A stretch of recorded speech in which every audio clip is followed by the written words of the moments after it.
Thank you meds ফেয়ারের পক্ষ থেকে যারা আজকে ক্লাসটি আয়োজন করেছেন তাদেরকে এবং উপস্থিত যারা আমার সঙ্গে উপস্থিত আছেন ক্লাসে এবং যারা অনলাইনে তাদের সবাইকে স্বাগতম। আজকের ক্লাসটি আমাদের ইন্ট্রোডাকশন ক্লাস বলা যায়। ডায়াবেটিসের একটা ক্লাস আমরা অলরেডি আমি নিয়েছি, সেটাতে ছিল জাস্ট ফিজিওলজি এবং কিছু প্যাথোলজি, এগুলো একদম বেসিকের কথাবার্তা। এরপরে স্টেপটাই আসে হচ্ছে ম্যানেজমেন্ট। তো ম্যানেজমেন্টের যে গোড়ার কথাগুলো আর কি একদম শুরুর দিকের কিছু কথাবার্তা আমার লেকচারে আছে। তারপরে অরাল ড্রাগ সম্পর্কে একটু ব্রিফ করব, পরে insulin, special situation management, management of complication, এসব কিছুই পরের ক্লাসগুলোতে আছে। তো আজকের যে ক্লাসটা টু দা পয়েন্ট, সেই কথাগুলো আমরা আগে আলোচনা করি। তারপরে যদি আলোচনার সাপেক্ষে জিজ্ঞাসার সাপেক্ষে উপস্থিত যারা পার্টিসিপেন্ট তাদের কোশ্চেনের সাপেক্ষে যে তথ্যগুলো পরে উপস্থাপন করতে হবে সেগুলো আমি পরে আলোচনা করব। তো শুরুতে আমি আমার লেকচারটা প্রেজেন্টেশন দিচ্ছি। আচ্ছা, আমরা আজকের প্রথম কথাটাই হবে ট্রিটমেন্ট অফ ডায়াবেটিস। এবং ট্রিটমেন্ট যদি শুরু কথাটা বলি, তাহলে ডায়াবেটিসের ট্রিটমেন্ট শুধু কখনোই ওষুধ দিয়ে বা ইনসুলিন দিয়ে সম্ভব না। ডায়াবেটিসের মূল ট্রিটমেন্ট বা ম্যানেজমেন্ট, এক কথায় ম্যানেজমেন্ট, কিন্তু লাইফস্টাইল মডিফিকেশন এবং তার মধ্যে আসবে diet, exercise, education and motivation, এবং লাস্ট অফ অল মনিটরিং, যেটা আমাদের এখন খুবই গুরুত্ব দেওয়া হচ্ছে। তো এই জিনিসগুলো কিন্তু আসবে, এরপরে আসবে অরাল মেডিকেশন এবং ইনসুলিন। তো কোনো পেশেন্টকে যদি আমরা শুরুর দিকের কথাগুলো না বলে শুধু ওষুধ লিখে দিয়ে, অরাল একটা এজেন্ট বা ইনসুলিন প্রেসক্রাইব করে দিয়ে তাকে আমরা বাড়ি পাঠিয়ে দেই, তাহলে কিন্তু ম্যানেজমেন্ট কমপ্লিট হবে না। তাহলে ডায়াবেটিসের ম্যানেজমেন্ট কিন্তু অনেক কিছু নেই। আমাদের যে আমাদের দেশে বা সাউথ ইস্ট এশিয়াতে আমাদের যারা তারা সবাই কি ভেতো বাঙালি, তাই না? অর্থাৎ আমরা কার্বোহাইড্রেট পছন্দ করি। কার্বোহাইড্রেট যদি একবেলা না খেতে পারি তাহলে আমাদের আসলে চলেই না। রুটি খেলে বলে যে পেটে সমস্যা হয়, গ্যাস হয়। আবার অনেকে বলে যে এই পেট ভরে না, ভাতের আগে একটা রুটি খায়, আবার ভাত খেয়ে আবার একটা রুটি খায়, অর্থাৎ খালি রুটি খেয়ে তারা থাকতে পারে না। তো এই অর্থাৎ আমাদের প্রায় মোর দেন 50% আমরা কার্বোহাইড্রেট খাই। প্রোটিন এখানে 25% ট্রেডিশনাল আমাদের দেখানো হচ্ছে, কিন্তু আসলে 25%ও আমাদের মোস্ট অফ দ্য পেশেন্ট আর most of the people afford করতে পারে না। তারা হয়তো 5 to 10%-এর বেশি প্রোটিন খায় না। আর ফ্যাটও তাই, 5 to 10%-এর বেশি ফ্যাটও অ্যাফোর্ড করতে পারে না। কাজেই ওই 90% হয়ে যাচ্ছে যে কার্বোহাইড্রেট। হ্যাঁ, এটাই আমাদের মেইন খাবার। তো আমাদের মডিফিকেশন বলতে আমরা যেটা বলছি যে কার্বোহাইড্রেটকে কমানো, প্রোটিনকে বাড়ানো, ফ্যাটকে বাড়ানো। কারণ আমরা জানি যে ডায়াবেটিস মেলাইটাসের জন্য সবচেয়ে কালপ্রিট হচ্ছে কার্বোহাইড্রেট। সুগার যখন বাড়বে তখন ইনসুলিন সেটাকে কাভার দিতে পারবে না, হাইপারগ্লাইসেমিয়া হবে এবং কমপ্লিকেশন গুলো হবে। তাহলে সুগারকে একটা ব্যালেন্সড রাখতে হবে, যে কারণে কখনো আবার ডায়াবেটিস পেশেন্টদের কি হয়, গ্লাইকোজেন স্টোরেজও কমে যায়। কাজেই তাদের কার্বোহাইড্রেট একবারে দীর্ঘক্ষণ না খেয়েও থাকা যাবে না, যে কারণে আমরা বলি স্মল ফ্রিকোয়েন্ট মিল, অর্থাৎ অল্প অল্প করে বারে বারে খাবে। 4 ঘন্টার বেশি না খেয়েও থাকতে নিষেধ করি, কারণ আমাদের এমটি স্টোমাক হয়ে গেলে হাইপোগ্লাইসেমিক রিস্ক থাকে। সেটা মেডিকেশনে থাকুক বা না থাকুক, ডায়াবেটিস পেশেন্টদের জন্য স্মল ফ্রিকোয়েন্ট মিল আমরা বলে থাকি আর কি। তাহলে কার্বোহাইড্রেটকে আমরা 40%-এর নিচে নিয়ে আসবো। 30 to 40% কার্বোহাইড্রেট খাবে এবং প্রোটিনকে বাড়াতে বলবো, কারণ আমাদের মানুষ সবাই প্রোটিন কম খায়। আর কারো কারো জন্য যারা ওজন কমাতে চায়, কিটো ডায়েট আমরা প্রেসক্রাইব করি না বা সাজেস্ট করি না।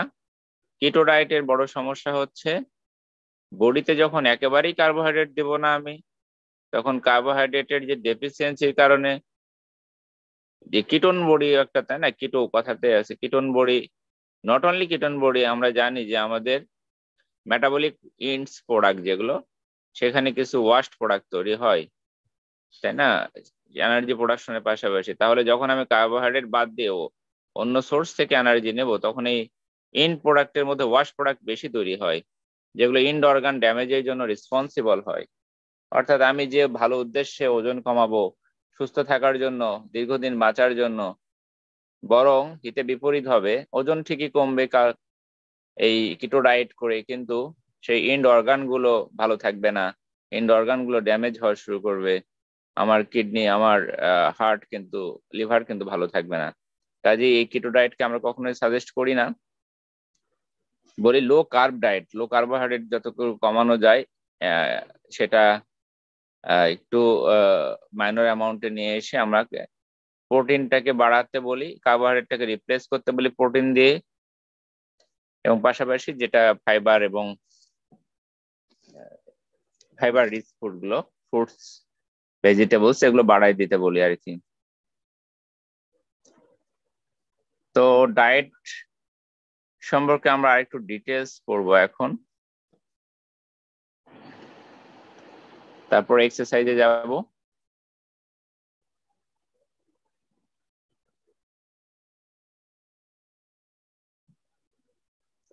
রোগীদেরকে আমাদের সবসময় সহজ ভাষায় কথা বলতে হয়। ডায়েটের ব্যাপারটা আমরা যদি রোগীকে বোঝাতে না পারি, সঠিকভাবে বোঝাতে না পারি, তাহলে কিন্তু তারা বুঝবে না। একটা রোগীকে যদি আমি বলি যে আপনি 2 বেলা বা 3 বেলা রুটি খান, আজকে আপনার ডায়াবেটিস ধরা পড়ছে, কাল থেকে আপনার ভাত বন্ধ, তাহলে কিন্তু সে সেটাকে অ্যাডজাস্ট করতে পারবে না, সেটাতে সে শুরুই করতে পারবে না বলা যায়। তাহলে এভাবে না, আমরা বলি সবসময়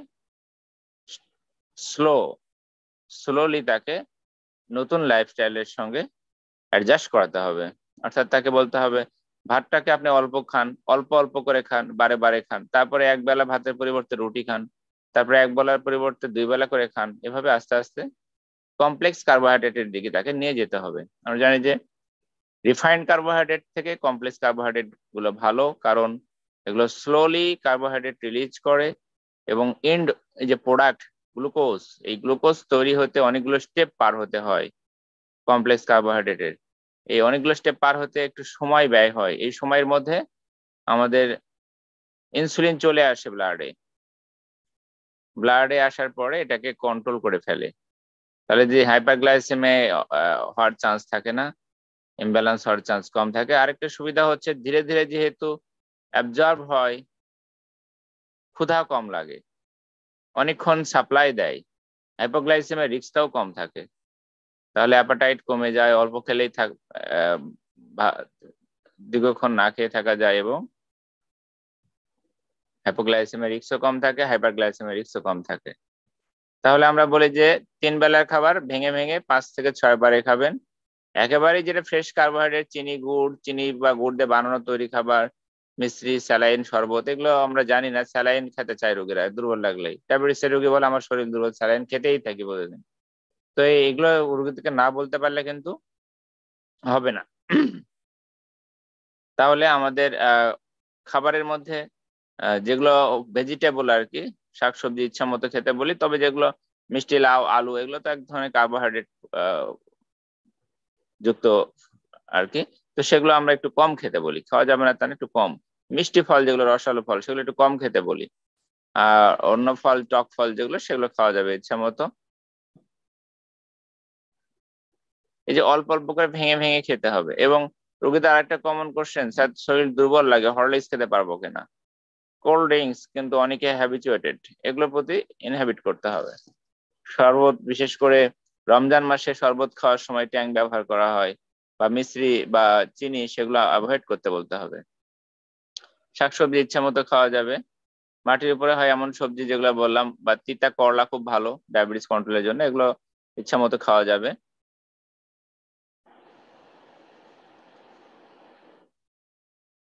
এবং পরিমিত পরিমাণে এগুলো খাওয়া যাবে। আসলে মিষ্টি কুমড়া একটু কম, সিমের বিচি, কাঁঠালের বিচি, প্রোটিন রিচ খাওয়া যাবে। মাটির নিচে হয় যে সবজিগুলো, সেগুলো একটু কম খাবে। যেমন আলু, কচু বা শালগম, মূলা, গাজর এগুলো একটু পরিমাণে কম খেতে। আর টক ফল যেগুলো খেতে বাধা নাই, রসালো ফলগুলো যেমন কলা একটা খেতে পারবে, খেজুর 2 থেকে 3টা আমরা খেতে বলি, রোজার সময় বিশেষ করে সুন্নাত হিসেবে খেতে বলি। আপেল একটা খেতে বলি একটা সারাদিনে। আনারস বা আম, বড় আম হলে অর্ধেক, ছোট আম হলে একটা, কাঁঠালের হলে 3 থেকে 4 কোয়া, এরকম করে ভাগ করে বলি। বড় পেয়ারা হলে অর্ধেক, ছোট পেয়ারা হলে একটা, বড়ই 3 থেকে 4টা, ডালিম কিছু, মানে এগুলো আসলে একটা পরিমাণ। তরমুজের সময় তরমুজ অনেকে অনেক খেয়ে ফেলে, তা না আসলে, এটাও একটা পরিমাণ মতো খেতে হবে। যেটা এক ফালি আর কি, এক ফালির ডায়াবেটিস কন্ট্রোল থাকলে তাও খাওয়া যাবে। যদি কন্ট্রোল না থাকে তাহলে কিন্তু এই রসালো ফলগুলো আমরা তখন বরং নিষেধই করি। যেমন কমলা, আঙ্গুর এগুলোতে বেশ রস থাকে। তখন যদি আনকন্ট্রোল হয়ে যায়, কন্ট্রোলে না নিয়ে আসা পর্যন্ত আমরা বলি অফ থাক, খাওয়া এগুলো বন্ধ থাক। শর্করা খাবারগুলো আমরা অনেকে হয়তো রোগীরা জানে না, তাদেরকে বলতে হবে যে এগুলো কিন্তু সবই শর্করা। আপনি ভাত খাচ্ছেন আর নুডলস খাচ্ছেন, সেটাও কিন্তু শর্করা। মুড়ি, চিড়া, পাউরুটি এগুলো অনেকে খায়, যেগুলো জানে না যেগুলো শর্করা যুক্ত খাবার। তো সেগুলো টোটাল পরিমাণ কিন্তু আমাদের 40 to 45% বেশি হবে না। আমিষ খাবারগুলো আমরা একটু বেশি খেতে বলবো, কারণ আমাদের দেশে এমনিতেই প্রোটিন কম খায়। যদি না ডায়াবেটিক নেফ্রোপ্যাথি ডেভেলপ করে তখন হয়তো কিছুটা রেস্ট্রিকশন দেওয়া হয়। তা ফার্স্ট ক্লাস প্রোটিন না, সেকেন্ড ক্লাস প্রোটিনের জন্য রেস্ট্রিকশন দেওয়া হয়। যেখানে যে ডাল জাতীয় খাবার এগুলোতে রেস্ট্রিকশন দেওয়া হয় আর কি, যদি নেফ্রোপ্যাথি ডেভেলপ করে যায়। তেল এবং চর্বি জাতীয় খাবার এটা আমরা রেস্ট্রিকশন দেই না, কারণ এগুলো আমরা পরিমাণে কমই খাই। তো সকালের নাস্তা 8টা থেকে 9টার মধ্যে সেরে ফেলতে হবে। এটা আমরা জানি যে ক্যালোরি অনুযায়ী সবার একই সমান ক্যালোরি লাগবে না, ক্যালোরি হিসেব করার একটা ফর্মুলা আছে। তো যার যতটা ক্যালোরি লাগবে, যেমন এভারেজে যদি বলি যে একটা আমাদের মতো সেডেন্টারি লাইফস্টাইল যারা লিড করে তাদের 1500 কিলো ক্যালোরি এনাফ, সেডেন্টারি এক কথায়। আবার যারা একটু হাঁটাচলা করি, আমরা মাঝে মাঝে সেডেন্টারি, মাঝে মাঝে একটু হাঁটাহাঁটিও করতে হয় আমাদের, মানে হাঁটাহাঁটিও করতে হয় আবার বসে বসেও কাজ করতে হয়, এদের জন্য 2000 কিলো ক্যালোরি বা 1800 কিলো ক্যালোরি যথেষ্ট। আর প্রেগনেন্টদের জন্য আর একটু বেশি লাগে, 2200। বা যারা একটু আহ একটু বেশি কাজ করে, 2200। আর খুবই হেভি ওয়ার্কার যারা, তারা হয়তো 2500 কিলো ক্যালোরি, তার বেশি লাগে না, 2400 বা 2500।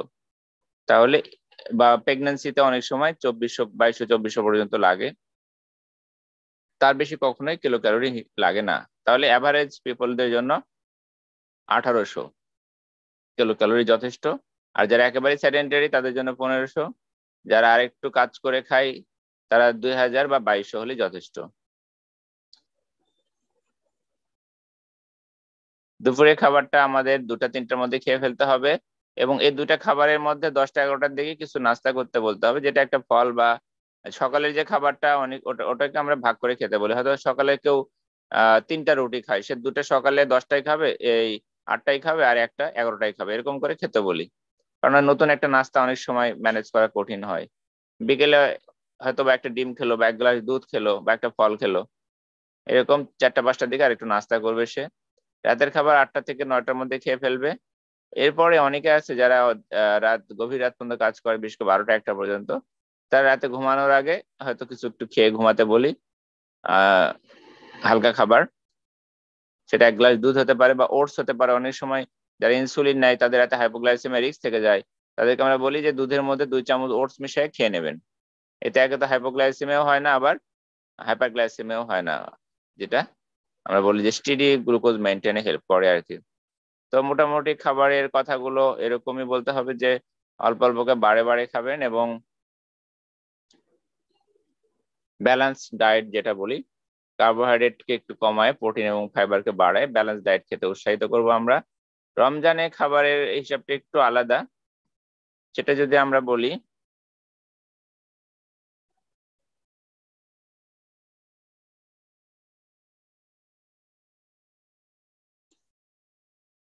রমজানে তো আমাদের যদি রমজানের সময় খাওয়ার কথা বলি তাহলে সেহরি ইফতার, তাই না? সবার, আমাদের মুসলিম কান্ট্রি, এর মধ্যে কিছু খাওয়া নাই। আবার ইফতারের সময় এত বেশি খেয়ে ফেলি যে তারপর হাইপারগ্লাইসেমিয়া হয়ে যায় এবং সেহরি পর্যন্ত খাইতেই থাকি।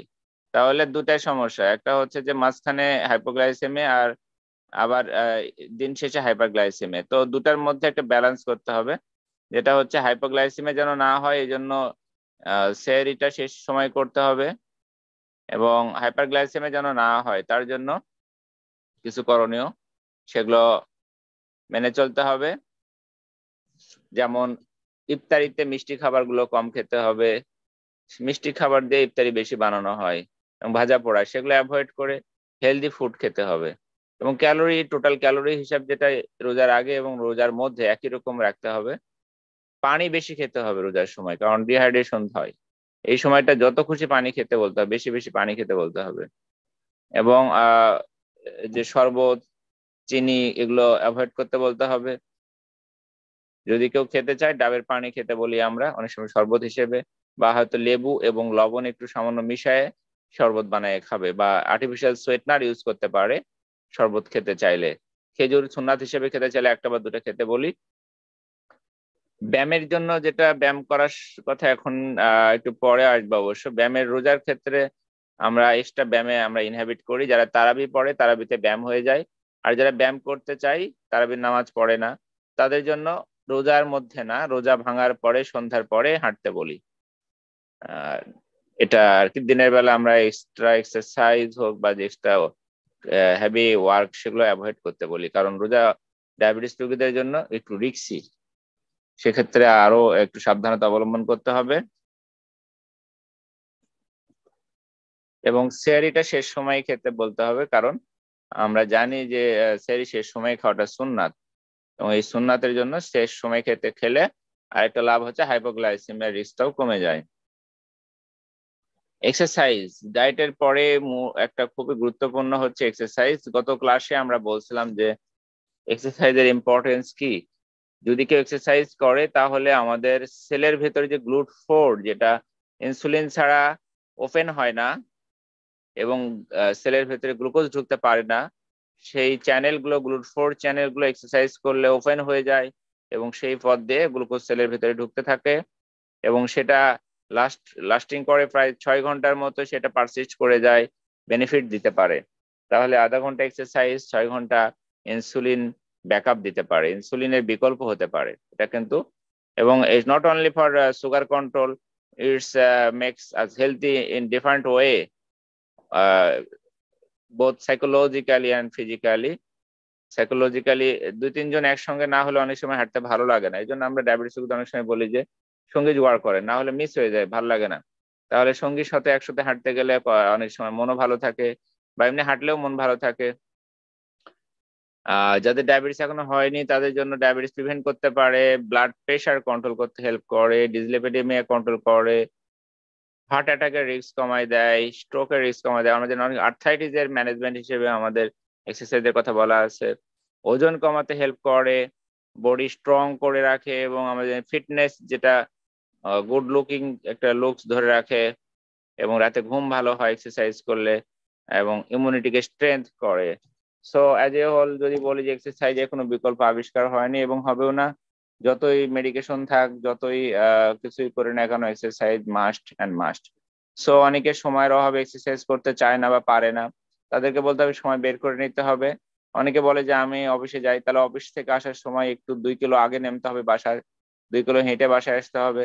বা ইভেন অনেকে বলে ঝড় বৃষ্টির দিনে বা শীতে আমি এক্সারসাইজ করতে পারি না, তাহলে তাকে বলতে হবে ঘরের মধ্যে এক্সারসাইজ করেন, বা বাড়ির মধ্যে এক্সারসাইজ করেন, ওঠা বসাও এক্সারসাইজ, শোয়া, আমরা বেলি, বিভিন্ন রকম এক্সারসাইজ আছে। কোনো কোনো রোগী বলে যে আমি হাঁটতে পারি না, হাঁটুর ব্যথা, তাহলে তাদেরকে আমরা বলি যে আপনি চেয়ারে বসে বসে এক্সারসাইজ করতে পারবেন, বা ইভেন শুয়ে থেকেও এক্সারসাইজ করতে পারবেন। যে রোগীগুলো শুয়েই থাকে তাদেরকে আমরা বলি যে আপনি হাত নাড়াবেন, পা নাড়াবেন, সেটাও এক্সারসাইজ। তাহলে সেভাবেও অনেক রকমের এক্সারসাইজ আছে যেগুলো তাদেরকে আমরা শিখাই দিই। এক্সারসাইজ করতেই হবে, সেটা যে উপায় হোক, না হলে ডায়াবেটিস কন্ট্রোল করা আমাদের জন্য কঠিন হয়ে যাবে। তাহলে এক্সারসাইজ সম্পর্কে আর একটু ডিটেলস আমরা একটু জেনে নেই।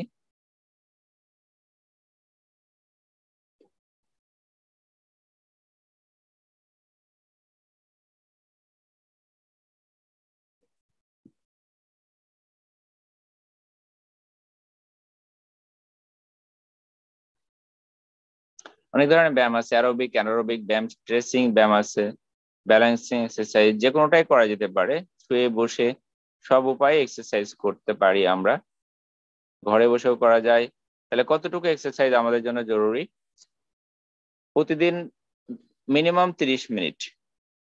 আর যদি ইয়াং পেশেন্টদের জন্য আমরা বলি আরেকটু বেশি, কারণ তাদের বডিতে স্ট্যামিনা বেশি, এক্সারসাইজ করতে পারে। তাহলে একটানা 30 মিনিট, যে সময় মধ্যম গতিতে সে হাঁটবে বা দৌড়াবে, যেটাই করুক না কেন, যাতে ঘাম ঝরে। সপ্তাহে অন্তপক্ষে 5 দিন, 5 দিনের কম হলে আসলে সুফলটা পাওয়া যায় না। এবং 2 দিন যে বাদ যদি যায়ও, সে 2 দিন যেন পর পর না হয়। আর যদি একটু ওল্ডার পেশেন্ট হয় বা কোনো একটু ফিজিক্যালি উইক থাকে কেউ, বা অনেকে আছে শুরুর দিকে এক্সারসাইজ করলে হাত পা ব্যথা করে, তাদেরকে আমরা বলি যে আপনি 10 মিনিট করে হাঁটেন, একটানা 30 মিনিট লাগবে না। তাহলে অল্প অল্প করে তাদেরকে হাঁটতে শুরু করতে বলি, তারপর আস্তে আস্তে বাড়াতে বলি সময়টাকে। আর যারা প্রেগনেন্ট গর্ভবতী মহিলা, তাদের ক্ষেত্রে আমরা বলি যে প্রতিবেলা খাওয়ার আধা ঘন্টা পরে, মানে ভরা পেটে আর কি, 30 মিনিট পর খাওয়ার 10 মিনিট করে করে হাঁটবে। বা এটা অন্যদের জন্য অনেক সময় প্রযোজ্য। অনেক সময় আমরা এক্সারসাইজ করতে নিষেধ করে থাকি, বিশেষ করে প্রেগন্যান্সির কিছু কন্ডিশন আছে যেক্ষেত্রে এক্সারসাইজ করা নিষেধ, আমি বলবো একটু পরে। তো সেক্ষেত্রে আমরা বলি যে এক্সারসাইজ না করতে, একেবারে বেড রেস্ট দেওয়া হয় অনেক সময়। সপ্তাহে 150 থেকে 200 মিনিট যেন ব্যায়াম হয়, এটা খেয়াল রাখতে হবে। প্রথমে ওয়ার্ক আপ করতে হবে, ওয়ার্ম আপ, তারপরে আস্তে আস্তে ব্যায়ামটাকে কুল ডাউন করতে হবে। এবং ওভারস্টেজ দেওয়া, যদি বুক ব্যথা করে, যদি কোনো কারণে চোখে রেটিনাপ্যাথি থাকে, বা আহ, এমন কোনো সমস্যা থাকে যেখানে কন্ট্রাইন্ডিকেশন হাঁটার, সেক্ষেত্রে হাঁটা যাবে না। বেশ করে যদি ডায়াবেটিস খুব বেশি আনকন্ট্রোল হয়ে যায়, বা হাইপোগ্লাইসেমিয়া খুব বেশি রিস্ক থেকে যায়, বা মধ্য দুপুরে আমরা হাঁটতে নিষেধ করি, ডিহাইড্রেশন হয়, তো এসব অ্যাভয়েড করতে হবে। খুব বেশি আনকন্ট্রোল ব্লাড প্রেশার থাকলেও আমরা হাঁটতে নিষেধ করি, এটাকে কন্ট্রোলে নিয়ে এসে তারপরে সে হাঁটবে। হাঁটতে গেলে একটা বড় সমস্যা হচ্ছে হাইপোগ্লাইসেমিয়া হওয়ার রিস্ক থাকে। অনেকেরই হাইপোগ্লাইসেমিয়া হয়। যাদের হাইপোগ্লাইসেমিয়া রিস্ক থাকে তাদেরকে আমরা বলি যে কিছু মিষ্টি খাবার বা বিস্কিট সাথে করে নিয়ে হাঁটতে, বা একদম খালি পেটে কখনোই হাঁটতে যাবে না। অনেকে আবার করে কি, ইনসুলিন নিয়ে বা ওষুধ খেয়ে আধা ঘন্টা তো সময় লাগে, এরপরে ভাত খেতে হবে, এই আধা ঘন্টা হেঁটে আসতে চাই, এটা কখনোই করা যাবে না। ইনহেবিট করতে হবে, বলতে হবে যে আপনি কিন্তু ওষুধ খেয়ে বা ইনসুলিন নিয়ে হাঁটতে যাবেন না, খাবার না খেয়ে হাঁটতে যাবেন না। আর যাদের হাইপোগ্লাইসেমিয়া রিস্ক থাকে তারা খালি পেটে কখনোই হাঁটতে যাবে না, কিছু খাবার খেয়ে তারপরে হাঁটতে যাবে। এবং সাথে কিছু খাবার রাখবে। যদি কখনো হাইপোগ্লাইসেমিয়া রিস্ক গুলো, হাইপোগ্লাইসেমিয়া লক্ষণ গুলো দেখা দেয়, মাথা ঘোরে, বুক ধড়ফড় করে, ক্ষুধা লাগে, ক্লান্ত অনুভব হয়, তখন কিন্তু সে কিছু খাবার খেয়ে নেবে।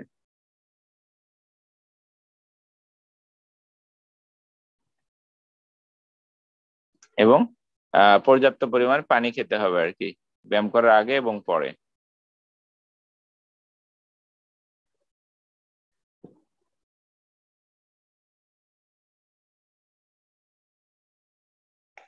প্রেগন্যান্সিতে খাবারের ব্যাপারে এবং ব্যায়ামের ব্যাপারে একটু ডিফারেন্স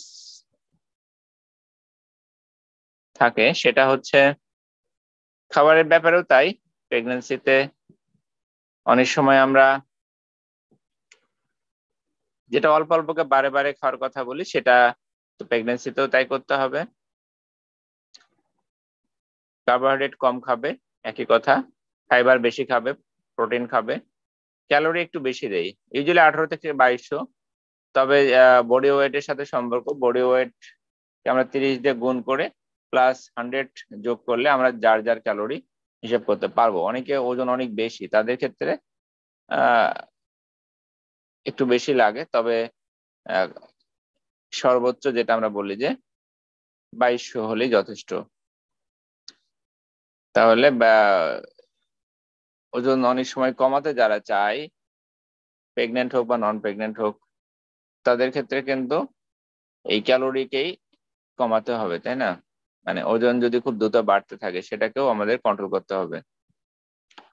এক্সারসাইজের ক্ষেত্রে যেটা বললাম যে রেড ফ্ল্যাগ সাইন, যদি ভ্যাজানাল ব্লিডিং থাকে, অ্যামনিওটিক ফ্লুইড লিক থাকে, dyspnoea, chest pain, headache, calf pain বা ইউটেরাইন কন্ট্রাকশন এসব থাকে, সেক্ষেত্রে সে হাঁটবে না। এবং হাঁটাটা ভরা পেটে খাওয়ার 30 মিনিট পরে, প্রতিবেলা মেইন খাবারের 30 মিনিট পরে 10 মিনিট করে করে হাঁটবে। প্রেগন্যান্সিতে গ্লাইসেমিক টার্গেট ম্যানেজমেন্টের জন্য জানা উচিত। আমাদের নর্মাল পেশেন্টদের থেকে একটু আলাদা, তাই না? নর্মালি আমরা বলি যে খালি পেটে 4 থেকে 6, খাওয়ার পরে 8 থেকে 10। আর প্রেগনেন্সিতে খালি পেটে 5.3-এর মধ্যে রাখতে হবে, খাওয়ার 1 ঘন্টা পরে 7.8-এর মধ্যে, খাওয়ার 2 ঘন্টা পরে 6.7-এর মধ্যে রাখতে হবে। আরেকটু কম আর কি, যেটা আমাদের অ্যাডাল্ট পেশেন্ট তাদের তুলনায় প্রেগনেন্সিতে একটু কম। ইনসুলিনের সময় বাড়বে। তাহলে আমরা এবার যাই ফুড কেয়ার ব্যাপারেও পেশেন্টকে বলতে হবে, এবং সুগার মনিটরিং এডুকেশনের পার্ট। তাহলে এডুকেশনের পার্ট হিসেবে আমরা ডায়াবেটিস রোগীদের যে পায়ের যত্ন, সেটা তাদেরকে বলতে হবে যে আমরা জানি যে ডায়াবেটিক ফুড খুব একটা ভালো জিনিস না, যেখান থেকে পা কাটা লাগতে পারে। ইভেন আমার কয়েকটা পেশেন্ট এক্সপায়ারও করে যায় সেপ্টিসিমে হয়ে। এই এত দ্রুত এখান থেকে অর্থোপেডিশিয়ান সার্জনের কাছে রেফার করি, তারা হয়তোবা ভর্তি করা এবং পেশেন্টের অ্যান্টিবায়োটিক কাজ করে না, এরকম 2টা পেশেন্ট এক্সপায়ার হয়, যেটার জন্য খারাপ লাগে আমার। কাজেই এই সামান্য একটা পায়ের যে ক্ষত, এটাকেও কখনো অবহেলা করা যাবে না। কারণ ডায়াবেটিস রোগীদের কি হয়, পায়ের নার্ভ গুলো নষ্ট হয়ে যায়, যে কারণে তারা ব্যথা অনুভব করতে পারে না, কেটে গেলে পুড়ে গেলে বুঝতে পারে না। এই জন্য ঘাটা একবারে বেশি হয়ে যাওয়ার পরে বা ইনফেকশনটা স্প্রেড হওয়ার পরে তারা টের পায় এবং খারাপ অবস্থা নিয়ে আসে আর কি। অনেকে গ্যাংগ্রিন নিয়ে চলে আসে, এমনও পেশেন্ট পাওয়া যায়। আবার যেহেতু হাইপারগ্লাইসেমিয়া থাকে, কাজেই এই ইনফেকশনটা দ্রুত স্প্রেড হয়। আমরা জানি যে হাইপারগ্লাইসেমিয়া কি করে, ব্যাকটেরিয়া গুলোর জন্য ইন্ডিস মিডিয়া হিসেবে কাজ করে। আবার পায়ের নার্ভ গুলো যেহেতু আর্টারি ব্লাড ভেসেলকে contract dilate autonomic nervous system, সেখানে পেরিফেরাল ভেসেল গুলো কি হয়ে যায়, সেগুলো একদম পেরিফেরিতে দেখা হলো কনস্ট্রিক্ট করে থাকে। আবার যে কারণে ব্লাড সার্কুলেশন কম হয়, ড্রাই থাকে, পা শুষ্ক হয়ে যায় এবং ফেটে যায়। কাজেই ডায়াবেটিস রোগীদের এই ফাটা থেকে কিন্তু ক্ষত তৈরি হতে পারে এবং ইনফেকশন হয়। রেগুলার ভালো করে ঘুমানোর আগে পাটা সুন্দর করে ধুয়ে নেবে, কোথাও ক্ষত হলো কিনা প্রতিদিন দেখতে হবে, না হলে অনেক ইনফেকশন ছড়ে যাওয়ার পরে টের পাবে। প্রতিদিন পাটা দেখবে, এরপরে মুছে নিয়ে ভ্যাসলিন লাগায় বা কোনো লোশন লাগে সে শুয়ে পড়বে। এই যত্নটা তাকে রেগুলার নিতে হবে। এবং হাঁটার সময় ডায়াবেটিস রোগীদের তাদের নরম জুতা পরতে হবে। নতুন জুতা, অনেক সময় শক্ত জুতা দিয়ে পায়ে ইনজুরি হয়, সেগুলো যেন না হয়। সুতি মোজা পরতে হবে, যেটা পরিষ্কার রাখতে হবে সব সময়। এবং মাঝে মাঝে ডাক্তারের শরণাপন্ন হয়ে পায়ে কোথাও কোনো সমস্যা হচ্ছে কিনা সেগুলো একটু চেক আপ করে নেওয়া ভালো হবে। এবং পায়ের নখ কাটার সময় সাবধানতা অবলম্বন করতে হবে যেন ইনজুরি না হয়। এবং কোনো ধরনের ইনফেকশন হলে সাথে সাথে সেটা চিকিৎসকের শরণাপন্ন হয়ে অ্যান্টিবায়োটিক খাওয়ার মাধ্যমে নিয়ন্ত্রণে নিয়ে আসতে হবে। আমরা জানি যে একাধিক অ্যান্টিবায়োটিক দেওয়ার প্রয়োজন পড়ে ডায়াবেটিক ফুড কন্ট্রোল করার জন্য। এবং aerobic, anaerobic, gram positive, negative এবং সবকিছু কাভারেজ করে অ্যান্টিবায়োটিক দিতে হয় আমাদের।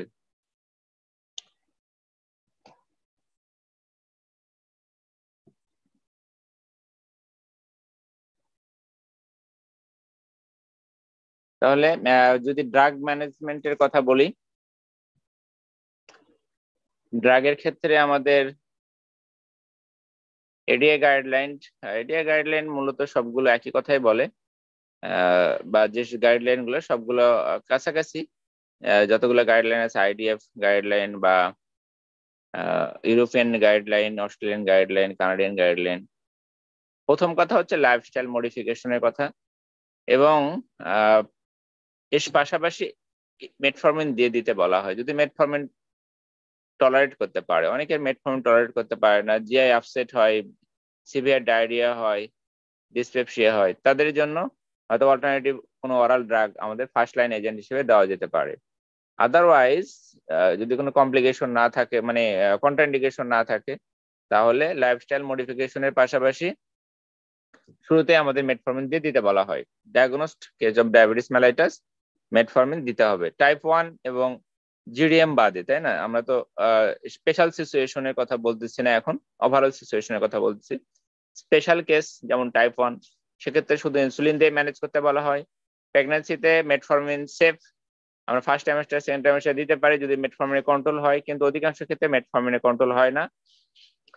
যখন কন্ট্রোল হয় না তখন ইনসুলিনে যেতে হয়, আর ইনসুলিন যখন দেই তখন আসলে মেটফর্মিন পাশাপাশি রাখি না, অফ করে দেই। যদি অনেক সময় অনেক বেশি হাই ডোজ ইনসুলিন প্রয়োজন হয় তখন ইনসুলিন সেন্সিটিভিটি বাড়ানোর জন্য অনেক সময় আমরা মেটফর্মিন রাখি।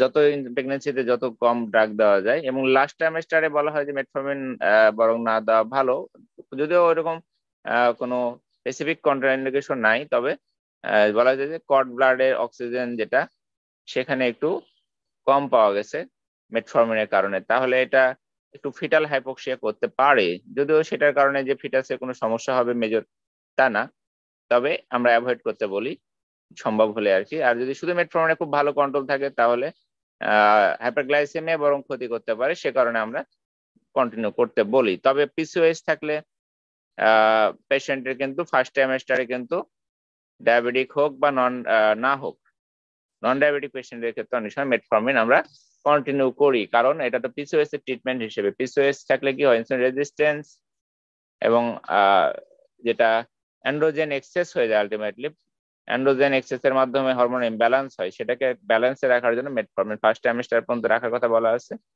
অনেকে এটা না জেনে থাকলে হয়তো প্রেসক্রিপশন ক্রিটিসাইজ করতে পারে, তো এটা জানা থাকা উচিত ইনফরমেশনটা। মেটফর্মিনে কন্ট্রোল যদি না হয়, বা এমন পেশেন্ট যে শুরুতে আমার হাইপারগ্লাইসেমিয়া অনেক বেশি পাচ্ছে আমি, তখন আমাদের শুরুতেই কিন্তু কম্বাইন্ড অরাল ড্রাগও দেওয়া যেতে পারে, একটার পাশাপাশি আরেকটাও দেওয়া যেতে পারে। যদি এইচবিওয়ানসি আমি 8-এর উপরে পাই, অথবা যদি দেখা যাচ্ছে যে র্যান্ডম ব্লাড সুগার যে 16 বা আরো বেশি, 16.7 যেটা আমরা বলি এরপরে থাকে, তখন কিন্তু আমাদের সিঙ্গল অরাল ড্রাগ অনেক সময় কন্ট্রোল হবে না বোঝা যাচ্ছে। সেসব ক্ষেত্রে আমরা কম্বাইন্ড অরাল ড্রাগ দিতে পছন্দ করি, মানে দিয়ে থাকি আর কি। সেক্ষেত্রে কম্বাইনেশন গুলোর অপশন অনেকগুলো থাকে, সেখান থেকে আমাদের চুজ করতে হবে। আমি বলবো কিভাবে আমরা চুজ করি। আর কখনো কখনো আমাদের শুরুতে ইনসুলিন দেওয়ার প্রয়োজন পড়ে, যেমন যদি কোনো পেশেন্ট এইচবিওয়ানসি 10-এর উপরে নিয়ে আসে, অর্থাৎ ভেরি হাই ব্লাড সুগার, বা ডিকে রিস্ক থেকে যায়, বা সিমটোমেটিক পেশেন্ট হয়, আমি বলবো যে কখন আমরা ইনসুলিন শুরুতে স্টার্ট করব। তাহলে পেশেন্ট যদি খুব বেশি হাইপারগ্লাইসেমিক এর সিমটোমে থাকে, ক্যাটাবলিক ফিচার থাকে পেশেন্টের পেশেন্টের সেসব ক্ষেত্রে ইনসুলিন দিতে হবে। এবং ভেরি হাই ব্লাড সুগারের ক্ষেত্রে অনেক সময় পেশেন্টকে হসপিটালাইজ করতে হয়, আমরা জানি যে ডিকে ম্যানেজ করতে হয়, ডিকে ম্যানেজমেন্ট হয়তো অন্য ক্লাসে বলবে। তো সেক্ষেত্রে ইনসুলিন ছাড়া বিকল্প নাই।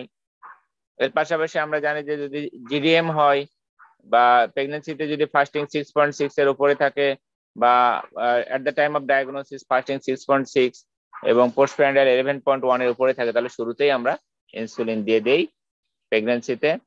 আর এর নিচে যদি থাকে তাহলে লাইফস্টাইল মডিফিকেশন অবজারভেশন করে দেখি, অনেক সময় মেটফর্মিন দিয়ে দেখতে পারি, তাতে না হলে ইনসুলিন দিয়ে থাকি।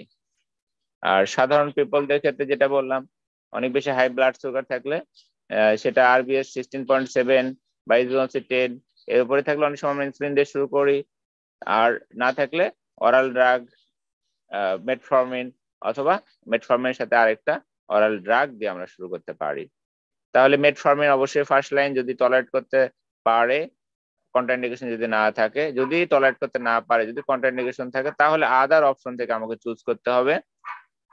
আর সেকেন্ড লাইন এজেন্ট হিসেবে যদি পেশেন্টের অ্যাথেরোস্ক্লেরোটিক কার্ডিওভাস্কুলার ডিজিজ থাকে, বা রেনাল বা কার্ডিয়াক কোনো কোমরবিডিটি থাকে, তাহলে আমাদের হাতে আরো কিছু অপশন আছে যেগুলো বেনিফিট দেয়। রেনাল বেনিফিট দিতে পারে, কার্ডিওভাস্কুলার বেনিফিট দিতে পারে, এরকম কিছু ড্রাগ যেমন SGLT2 inhibitor, GLP-1 receptor against বা GIP অ্যাগনিস্ট, এগুলো কিন্তু আমাদের এখন প্রায়োরিটি দেওয়া হচ্ছে। এগুলো ওজন কমায়, ব্লাড প্রেশার কমায়, কার্ডিয়াক যে মরবিডিটি কমায়, এবং মাইক্রো অ্যালবুমিনুরিয়া কমায়, যে কারণে রেনাল প্রোটেকশন দেয়। তাহলে এগুলো কস্টলি ড্রাগ, এবং ইনজেক্টেবল GLP-1 এবং GIP এগুলো তো ইনজেক্টেবল, এবং অনেকে টলারেট করতে পারে না। তো এই ধরনের কোনো যদি কন্ট্রাইন্ডিকেশন না থাকে বা সমস্যা না থাকে, তাহলে আমাদের সেকেন্ড অপশন হবে যাদের ক্ষেত্রে এই ধরনের অ্যাথেরোস্ক্লেরোটিক কার্ডিওভাস্কুলার ডিজিজ বা রেনাল বা কার্ডিয়াক কোনো কোমরবিডিটি থাকে, তাদের ক্ষেত্রে আমাদের প্রিফার করতে হবে এই প্রোডাক্টগুলো, SGLT2 ইনহিবিটর বা GLP-1 রিসেপ্টর অ্যাগনিস্ট বা GIP। তাহলে এগুলো যদি কোনোটাই প্রিকন্ডিশন না থাকে, তাহলে যদি আমাদের অনেকগুলো অপশন থাকবে, সেক্ষেত্রে এগুলোও থাকবে, এগুলো পাশাপাশি DPP4 ইনহিবিটর থাকবে হাতে, সালফোনাইলুরিয়া থাকবে, থায়াজোলিডিন্ডিয়ন থাকবে, আলফা গ্লুকোসাইডেজ ইনহিবিটর থাকবে। তো এগুলো আমরা ইউজ করতে পারি। ইপাগ্লোনাইড, নেটাগ্লোনাইড এগুলো থাকবে। তো অরাল ড্রাগকে যদি আমরা ক্লাসিফাই করি তাহলে কিছু আছে সিক্রেটোগগ, তাই না? সিক্রেটোগগের মধ্যে কি কি আছে? সালফোনাইলুরিয়া আছে এবং রিফাগ্লিনাইড, নেটাগ্লিনাইড, এগুলো শর্ট অ্যাক্টিং সিক্রেটোগগ। এর পাশাপাশি আছে যেটা DPP4 ইনহিবিটরকেও সিক্রেটোগগ বলা হয়, যদিও এগুলো ইনসুলিন সিক্রেশন বাড়ায় কিন্তু গ্লুকোজ ডিপেন্ডেন্ট ম্যানারে, এই জন্য হাইপোগ্লাইসেমিয়া করে না। তাহলে আমরা এরপরে ক্লাসিফিকেশন একটা ওভারলুক দেখব। তো এইগুলোর মধ্যে থেকে আমরা কিন্তু চুজ করব। যদি আমাদের মতো থার্ড ওয়ার্ল্ড হয়, যদি cost is a major issue হয়, তাহলে আমরা জানি যে সস্তা ওষুধ হচ্ছে এই সালফোনাইলুরিয়া এবং ভালো এফিকেসি। অনেকগুলো ড্রাগের পরিবর্তে এক ড্রাগ দিলেই কাজ করে, তাহলে আমাদের সালফোনাইলুরিয়া মাথায় আসবে। যদি পেশেন্টের ওজন খুব কম থাকে তাহলে সালফোনাইলুরিয়া দেওয়া যায়, কারণ এটা ওয়েট গেইন করে একটু। হাইপোগ্লাইসেমিয়া রিস্ক যদি না থাকে তাহলে সালফোনাইলুরিয়া আমরা দিতে পারি। তাহলে কতগুলো ক্রাইটেরিয়া যদি আমাদের মাথায় আসে যে পেশেন্টের হাইপোগ্লাইসেমিয়া রিস্ক নাই, ওয়েট বাড়লেও কোনো সমস্যা নাই এবং পেশেন্টের কেনার অ্যাবিলিটি কম, তাহলে সালফোনাইলুরিয়া, বিশেষ করে ইফিকেসি খুব ভালো সালফোনাইলুরিয়া। অন্য সবগুলো অরাল ড্রাগের তুলনায় সালফোনাইলুরিয়ার ইফিকেসি সবচেয়ে ভালো, সবচেয়ে বেশি ব্লাড সুগার কন্ট্রোল করে। তাহলে সালফোনাইলুরিয়া আমাদের দেশে সবচেয়ে বেশি ইউজ হয়, প্রিফার করব আমরা।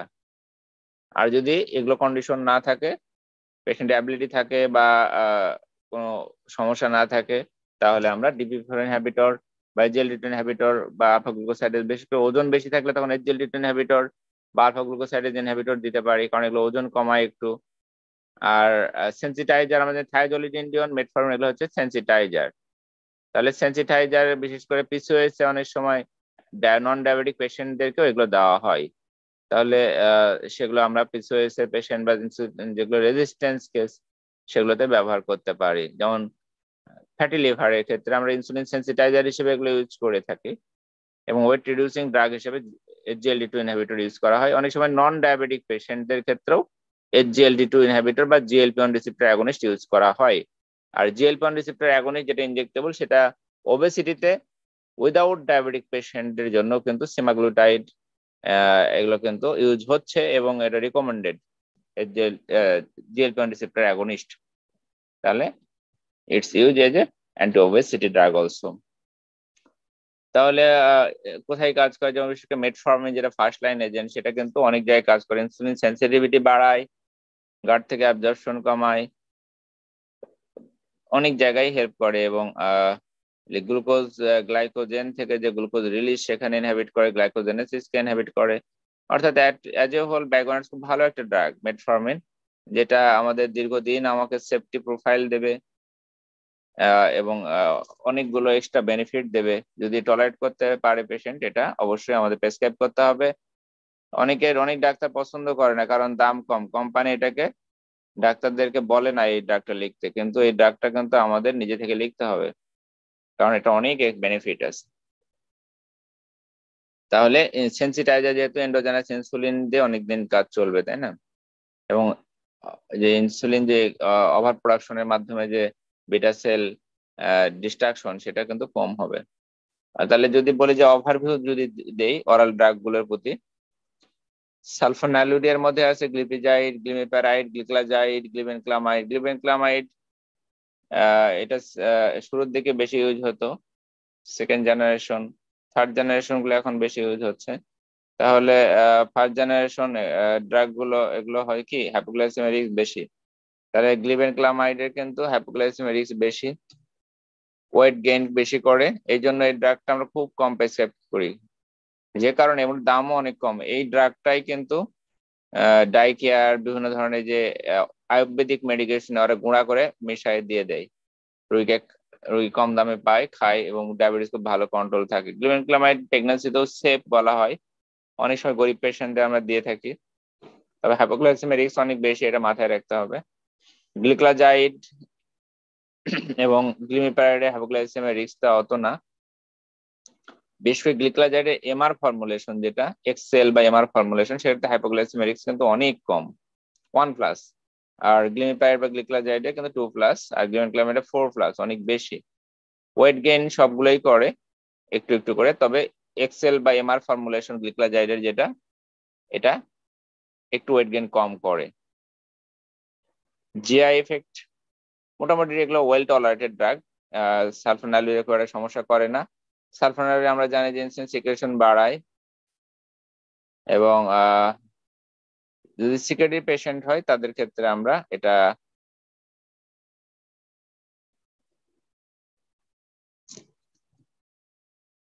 অনেক সময় ইন স্টেজে যে বন্ধ করি, কারণ হাইপোগ্লাইসেমিক রিস্ক বেশি হয় এই জন্য। তবে শর্ট অ্যাক্টিং যেমন গ্লিক্লাজাইড এগুলো সেফার। গ্লিক্লাজাইডের এমআর ফর্মুলেশন এগুলো হাইপোগ্লাইসেমিক রিস্ক কম, এগুলো আমরা অনেক সময় দিয়ে থাকি। রিফাগ্লিনাইড এবং নেটিগ্লিনাইড এগুলো বললাম শর্ট অ্যাক্টিং সিকেটাগগ, ইনসুলিন সিক্রেশন বাড়ায়। যেহেতু ইনসুলিন সিক্রেশন বাড়ায়, হাইপোগ্লাইসেমিয়া করতে পারে, তবে খুবই মিনিমাম, কারণ এগুলো খুবই শর্ট অ্যাক্টিং, 4 ঘন্টার মতো কাজ করে। এই জন্য যতক্ষণ ব্লাডে থাকে, যতক্ষণ পেটে থাকে খাবার, ততক্ষণ এরা কাজ করে। পেটে কোনো খাবার নেই, এরা কাজও করে না, হাইপোগ্লাইসেমিয়া যেন করে না ইউজুয়ালি।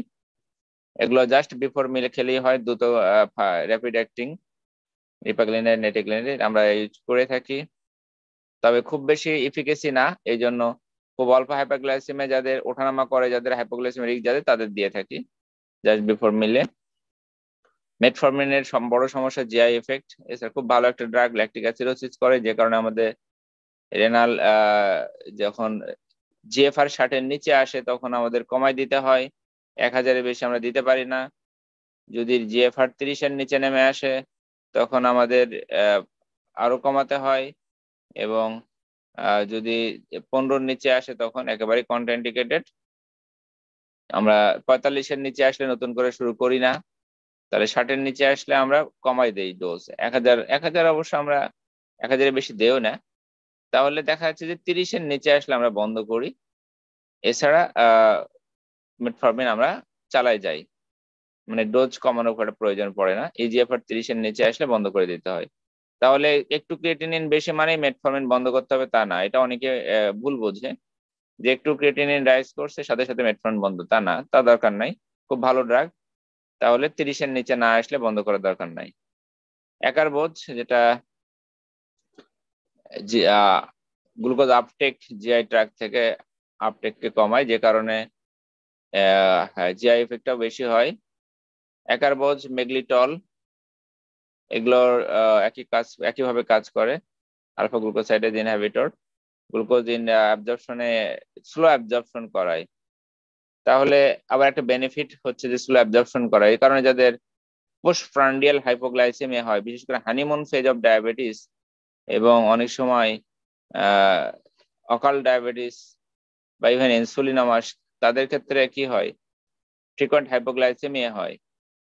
এইসব পেশেন্টদের ক্ষেত্রে এই একারবোজ বা মেগলিটল দিলে কি হয়, স্লো আপটেক হয়, যে কারণে পোস্টপ্রান্ডিয়াল যে হাইপোগ্লাইসেমিয়া সেটা হয় না। অনেকক্ষণ পেটে খাবার গ্লুকোজ ধীরে ধীরে অ্যাবজর্ব, অনেকক্ষণ পেটে গ্লুকোজ সাপ্লাই দেয় আর কি। রসিগ্লিটাজন পায়োগ্লিটাজন এখন মাঝখানে ব্যান্ড হয়েছিল, কারণ ইডিমা করে, বড় সমস্যা হচ্ছে ওয়েট গেইন করে, ইডিমা করে, এই জন্য হার্ট ফেলিওর রোগীদেরকে কন্ট্রাইন্ডিকেশন আছে, দেওয়া যায় না। DPP-4 inhibitor weight neutral drug, weight বাড়ায় না। মেটফরমিন 2-1 কেজি ওজন কমায়। একারবোজ মেগলিটল এগুলো একটু ওজন কমায়। রসিগ্লিটাজন পায়োগ্লিটাজন 2-1 কেজি কমায় সেন্সিটাইজার হিসেবে। SGLT2 ইনহিবিটর ওয়েট ভালোই কমায়, ওয়েট 2-, মানে এগুলো ওজন কমাতে পারে। আর SGLT2 ইনহিবিটর সম্পর্কে আমরা আরো সবগুলো সম্পর্কে একটু ডিটেলস পড়বো আস্তে আস্তে, এটা ব্রিফ জানলাম আমরা এট এ গ্লান্স। তাহলে আমরা জানি যে ইনসুলিন সিক্রেটগগ যেগুলো সালফানাইলুরিয়া, এগুলো ইনসুলিন সিক্রেশন বাড়ায়। গ্লুকোজ যখন বিটা সেলে ঢোকে তখন পটাশিয়াম চ্যানেল ব্লক হয়, এবং পজিটিভিটি বাড়লে ক্যালসিয়াম চ্যানেল ওপেন হয়, ভোল্টেজ গেটের ক্যালসিয়াম চ্যানেল, এবং সেল কন্ট্যাক্ট করে। প্রথমে প্রি ফর্ম ইনসুলিন রিলিজ হয়, তারপরে ইনসুলিন সিনথেসিস হয়, এবং পরবর্তীতে সেগুলো রিলিজ হয়। দুইটা ফেজে ইনসুলিন রিলিজ হয়। ফার্স্ট ফেজ, অনেকের ফার্স্ট ফেজ ডিফেক্ট হয়, তখন কি হয়, initial hyperglycaemia followed by postprandial hypoglycaemia, যেটাকে আমরা হানিমুন ফেজে পেয়ে থাকি, এরকম হতে পারে। তাহলে ওয়েট গেইন করে হাইপোগ্লাইসেমিয়া করে, এটাই সমস্যা। কিডনি ডিজিজে আমরা জানি যে লাস্ট আমরা বললাম যে যদি 30-এর নিচে আসে সেক্ষেত্রে আমরা দেই না, কারণ ডোজ অ্যাডজাস্টমেন্টের প্রয়োজন হয়। বিশেষ করে এমআর ফর্মুলেশন গ্লিক্লাজাইডের বা শর্ট অ্যাক্টিং গ্লিক্লাজাইড সেগুলো দিতে পারি। এটার কারণ হচ্ছে হাইপোগ্লাইসেমিয়া করে, এটা কিডনির জন্য বা অন্য কোনো টক্সিসিটি করে না, কিন্তু হাইপোগ্লাইসেমিয়া রিস্ক বেশি বিধায় আমরা বন্ধ করে অন্য ড্রাগে শিফট করি। তবে যদি হাইপোগ্লাইসেমিয়া না হয় তাহলে we can continue, dose adjustment করে নিতে হবে জাস্ট। আচ্ছা, যেটা বললাম যেভাবে কাজ করে আর কি, সেনসিটাইজারের মধ্যে মেটফর্মিন খুব ভালো একটা ড্রাগ।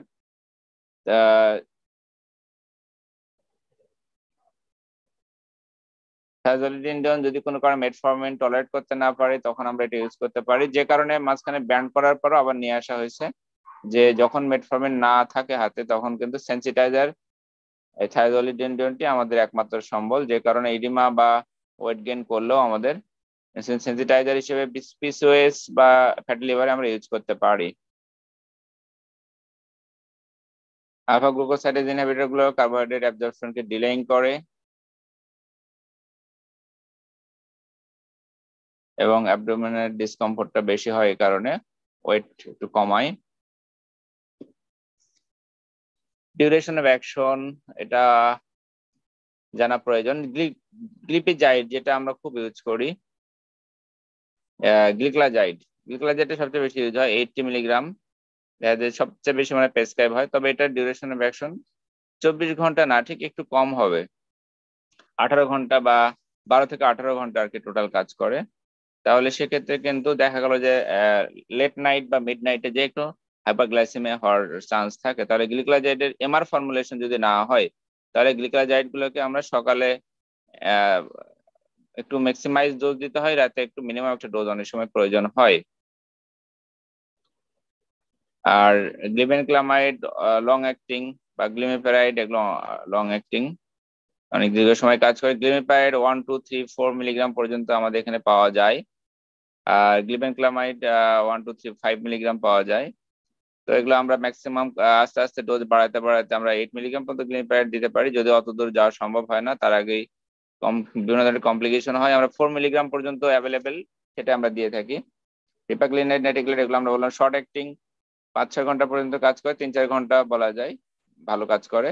তাহলে এগুলো হাইপোগ্লাইসেমিয়া ইউজুয়ালি করে না, কারণ বেশিক্ষণ কাজ করে না, পেটে যখন খাবার থাকে না তখন এরা কাজও করে না।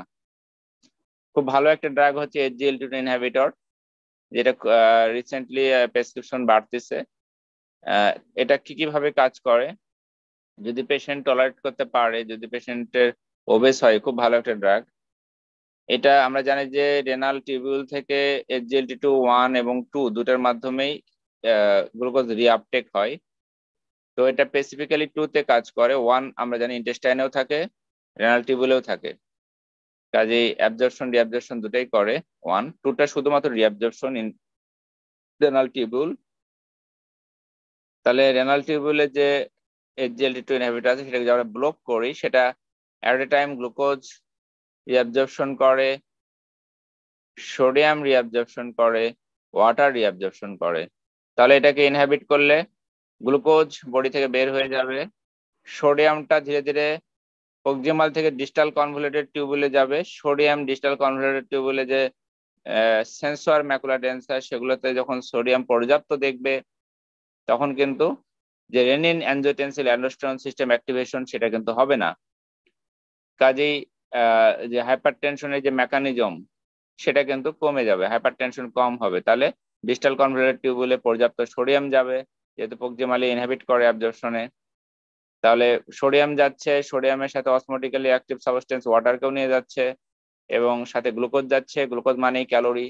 তাহলে বডি থেকে ক্যালোরি বের হয়ে যাচ্ছে, ওজন কমবে, সোডিয়াম বের হয়ে যাচ্ছে, প্রেসার কমবে, এবং renin angiotensin aldosterone system activation হতে যেহেতু ইনহিবিট করে প্রেসার কমবে। কিন্তু ওয়াটার বের হয়ে যাচ্ছে, এটা সমস্যা হচ্ছে, ডিহাইড্রেশন হওয়ার রিস্ক থাকবে। এবং আরেকটা সমস্যা হচ্ছে যেহেতু গ্লুকোজ যাচ্ছে ইউরিনের ট্রাকে গ্লুকোজ বেশি থাকবে এবং ইউটিআই হওয়ার চান্স থাকবে, বিশেষ করে যাদের রিকারেন্ট ইউটিআই হয় তাদেরকে এটা ইউজ করাই যায় না, এটা খেয়াল রাখতে হবে।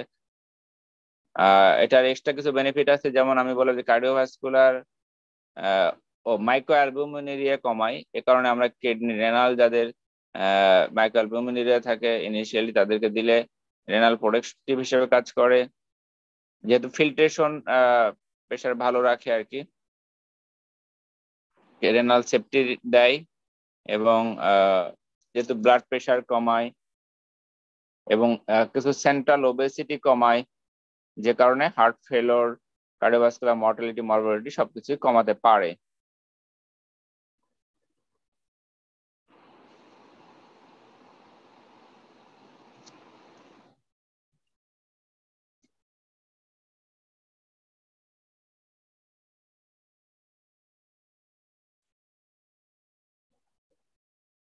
GLP-1 রিসেপ্টর অ্যাগনিস্ট, সেটা ইনজেক্টেবল যদিও ইনক্রিটেন বেসড। GLP-1 থেকে আমরা GLP-1 যেটা DPP-4 ইনহিবিটরটা ধারণা পাবো। তাহলে GLP-1 আমাদের টার্মিনাল আইলিয়াম থেকে রিলিজ হয়, যখন আমাদের পেটে খাবার ঢোকে তখন এটা রিলিজ হয়। GLP-1 এবং GLP-1 দুটাই টার্মিনাল আইলিয়াম থেকে রিলিজ হয়। এটা আমাদের স্যাটিসফ্যাক্টরি সেন্টারে কাজ করে, স্যাটিসফ্যাক্টরিকে ইনহিবিট করে, অর্থাৎ ক্ষুধার ভাবটাকে কমায় দেয়, এবং প্যানক্রিয়াসে যে বিটা সেল মাসকে বাড়ায় দেয়। বিটা সেল থেকে ইনসুলিন রিলিজ করে যেটা গ্লুকোজ ডিপেন্ডেন্ট ম্যানারে। তাহলে যখন গ্লুকোজ খাবে তখন আহ ইনসুলিন রিলিজ করবে, যে কারণে হাইপোগ্লাইসেমিয়া করে না। ইনসুলিন সিক্রেশন বাড়ায় বাট হাইপোগ্লাইসেমিয়া করে না। তাহলে সব জায়গায় কাজ করে। অন্যান্য যেমন গ্লুকাগন সিক্রেশনকে সাপ্রেস করে, গ্লাইকোজেন থেকে গ্লুকোজ হওয়াটাকে সাপ্রেস করে, এবং স্টোমাকে স্লো গ্যাস্ট্রিক এমটিং করে। আমরা জানি যে স্টোমাকের নিচের গুলো স্টোমাকে কাজ করে এমটিং কে ডিলে করে। তাহলে এটা যেহেতু স্টোমাক এমটিং ডিলে করে, ক্ষুধা কম লাগবে, তাহলে GLP-1 এটাকে ভেঙে ফেলে আমাদের বডিতে হচ্ছে DPP-4 এনজাইমটা। তাহলে ডাইপেপটাইডেস 4 কে যদি আমরা ইনহাবিট করি তাহলে কিন্তু GLP-1 যেটা এন্ডোজেনাস সেটা কনসেন্ট্রেশন বাড়বে, এবং এই GLP-1 এর এই ইফেক্ট গুলো আমরা তখন পাবো।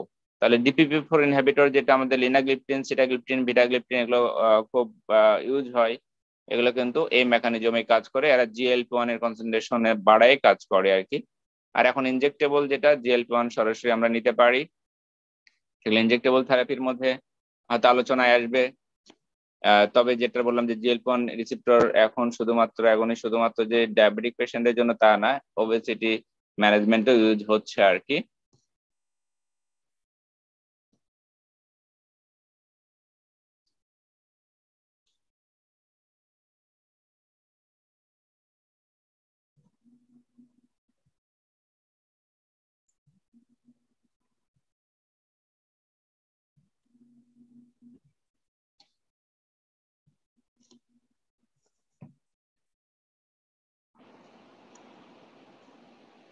তাহলে আমরা বলছিলাম যে যদি অ্যাকুট মেটাবলিক কমপ্লিকেশন যদি ডিকে নিয়ে আসে, HSS নিয়ে আসে, তখন ইনসুলিন নিতে হবে। কোনো কারণে যদি অন্য কোনো কমপ্লিকেশন নিয়ে আসে পেশেন্ট, যখন হসপিটালাইজড হয় পেশেন্ট হাইপারগ্লাইসেমিয়া নিয়ে, তখন আমরা ওরাল ড্রাগ অ্যাভয়েড করে ইনসুলিন দিতে পছন্দ করি, দেই আর কি। অর্থাৎ অ্যাকুট ইলনেস, প্রেগন্যান্সি এবং ল্যাকটেশনে ইনসুলিন দিয়ে থাকি। যদি অনেক বেশি ফাস্টিং হাইপারগ্লাইসেমিয়া থাকে, সেটা যদি 300 মিলিগ্রাম অর্থাৎ 16.7 এর উপরে থাকে ফাস্টিং, ইনসুলিন দেব। এবং ওরাল এজেন্ট যেগুলো কথা বললাম সেগুলো যদি 3টা ওরাল এজেন্ট যদি ম্যাক্সিমাম টলারেবল ডোজে ইউজ করা হয়, তারপরে যদি কন্ট্রোল না করতে পারি ব্লাড সুগার, সেটাকে বলা হয় অরাল ফেলার অফ অরাল এজেন্ট। তাহলে ফেলার অফ অরাল এজেন্ট হলে আমরা ইনসুলিন ব্যবহার করব। আর যদি সিভিয়ার ইনফেকশন হয় তখন আমরা ইনসুলিন কাভারেজ দেই, কাভারেজ দিয়ে কন্ট্রোলে নিয়ে আসি। আচ্ছা, তাহলে ইনসুলিন সম্পর্কে আমরা ডিটেলস অন্য ক্লাসে জানবো। ইনসুলিন শুরুতেও কখনো কখনো দেওয়া লাগতে পারে ডায়াবেটিস ম্যানেজমেন্টে, সে কথাটাই বলছিলাম। যদি সেরকম কোনো কন্ডিশন না থাকে তাহলে আমরা অরাল ড্রাগে আমরা শুরু করব এবং ধীরে ধীরে টাইট্রেট করব। আমরা যেমন একটা সিঙ্গেল অরাল ড্রাগে যখন আমরা শুরু করি, যেমন প্রথমে আমরা যদি একটা পেশেন্টের মেটফরমিনে শুরু করি, ফলো আপ করবো পেশেন্টকে, তাই না? মনিটরিং যে কথা বলছিলাম, পেশেন্টের খুব গুরুত্বপূর্ণ একটা অংশ হচ্ছে ম্যানেজমেন্টের জন্য মনিটরিং। এই মনিটরিং এর মধ্যে হচ্ছে blood sugar monitoring and follow up. তাহলে পেশেন্টকে আমরা ট্রিটমেন্ট দিলাম, আবার ফলো আপে আসতে বলবো। তাহলে যদি ইনসুলিন দেই 3 দিন পরে আমরা পেশেন্টকে ফলো আপ করতে বলি ইনসুলিন ডোজ অ্যাডজাস্টমেন্টের জন্য। আর যদি অরাল ড্রাগ দেই তাহলে বলি 7 দিন পরে ডোজ অ্যাডজাস্টমেন্টের জন্য ফলো আপে আসতে বলি।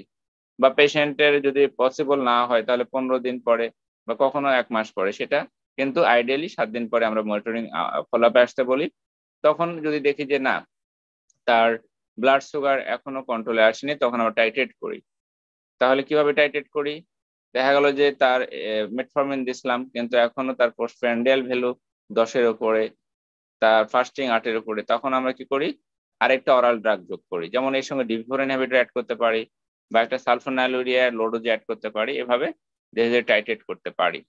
আবার যদি বলছিলাম আমি শুরুতে, যদি অনেক বেশি হাইপারগ্লাইসেমিয়া নিয়ে আসে সেক্ষেত্রে ইনসুলিন ইন্ডিকেশন নাই, অরাল ড্রাগে ট্রাই করবো, সেক্ষেত্রে শুরু থেকে আমরা কম্বাইনেশন অরাল থেরাপি দিতে পারি। হয়তো একটা সালফোনাইলুরিয়া সকালে দিলাম আর রাতে একটা মেটফরমিন বা মেটফরমিন লিনাগ্লিপটিন, মেটফরমিন টলারেট করতে না পারলে দিয়ে শুরু করলাম, তারপরে ফলো আপে আমরা বাড়ায় টাইট্রেট করলাম। এভাবে ধীরে ধীরে অ্যাডজাস্ট করতে হবে আমাদের। এবং পেশেন্টের সেলফ মনিটরিং খুব গুরুত্বপূর্ণ। আর 7 দিন পরে যখন আসতে বলবো তখন এসে যদি সে ফাস্টিং বা পোস্টম্যান্ডেল একটা ভ্যালু আমার কাছে এসে দেখায়, সেটা খুব ভালো কন্ট্রোল, তার মানে আমার স্যাটিসফাইড হওয়ার কোনো সুযোগ নাই। হয়তো সেই 7 দিন ওষুধই খায়নি, এই 7ম দিনে এসে ওষুধ খেয়ে আমার সাথে দেখা করতে আসছে। তাহলে সেলফ মনিটরিংটা গুরুত্বপূর্ণ। বাসায় সে মাঝে মাঝে ব্লাড সুগার চেক করবে, সকালে খালি পেটে দেখবে, সকালে খাওয়ার পরে দেখবে, দুপুরে খালি পেটে, দুপুরে খাওয়ার পরে, রাতে খাওয়ার আগে, খাওয়ার পরে, এভাবে দেখে একটা চার্ট করে নিয়ে এসে ডাক্তারকে দেখাবে যে কোন সময়টা তার কেমন থাকে। অনেক সময় দেখা যাচ্ছে যে কোন এক সময় হাইপো হয়ে যাচ্ছে, কোন এক সময় অনেক বেশি ব্লাড সুগার থাকতেছে। প্যাটার্নটা দেখে আমাদের ড্রাগ অ্যাডজাস্টমেন্টের প্রয়োজন হয়, ইনসুলিন বা অরাল ড্রাগ। তাহলে এই জন্য সেলফ মনিটরিং, এসএমবিজি বলে, সেলফ মনিটরিং ব্লাড গ্লুকোজ, সে বাসাতেই মেশিন দিয়ে, যেটা ভালো মেশিন, ভালো ব্র্যান্ডের মেশিন হলে রিলায়েবল, যেটা সেটা থেকে দেখে আমরা কিন্তু ডোজ অ্যাডজাস্ট করব ড্রাগের বা ইনসুলিনের।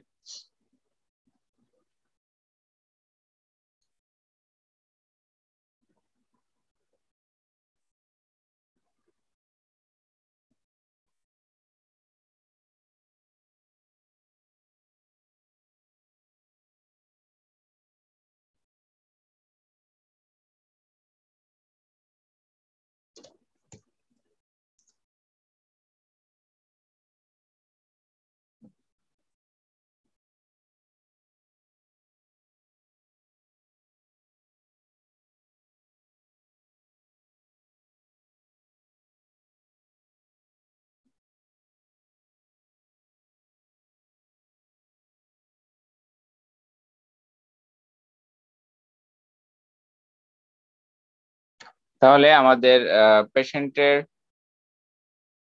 পেশেন্ট ম্যানেজমেন্টের জন্য আমাদের টার্গেট ফিক্স করতে হবে। সবার জন্য কিন্তু এই টার্গেটটা একরকম না। তাহলে ওভারঅল সবার, মোস্ট অফ দ্য পেশেন্টের জন্য আমরা এইচবিএনসি 7-এর নিচে রাখার চেষ্টা করব।